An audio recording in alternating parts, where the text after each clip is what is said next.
देवाचं वचन या ठिकाणी देवाच्या लोकांना सांगतं, प्रभू येशूनी शिष्यांना म्हटलं की जर तुम्ही माझी काय कराल, वचने ऐकाल, जर तुम्ही माझी वचने पाळाल, तर जसा मी माझ्या पित्याच्या आज्ञा पाळून माझ्या पित्याच्या प्रीतीत राहतो, तसं तुम्ही माझ्या आज्ञा पाळाल, तुम्ही माझी वचने पाळाल, तर तुम्ही माझ्या प्रीतीत राहाल. Hallelujah, hallelujah. आणि देवाचं वचन देवाच्या लोकांना या ठिकाणी आम्हाला सांगतं की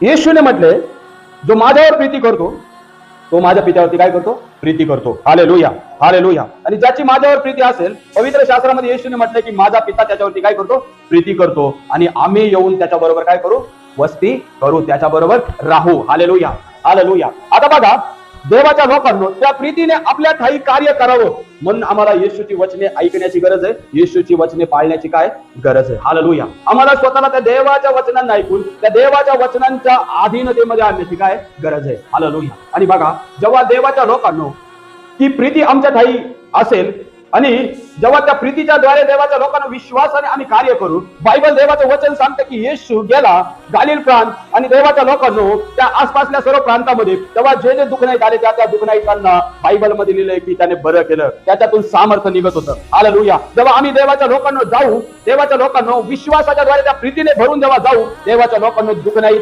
टंगाईने भरून जातील. हालेलुया. ते बरे होतील. हालेलुया. नाना प्रकारच्या समस्यात असलेले लोक सुटकारा प्राप्त करतील. हालेलुया. भूतग्रस्त लोक त्या भूतांच्या बंधनामधून काय होतील, मुक्त होतील. Hallelujah, hallelujah.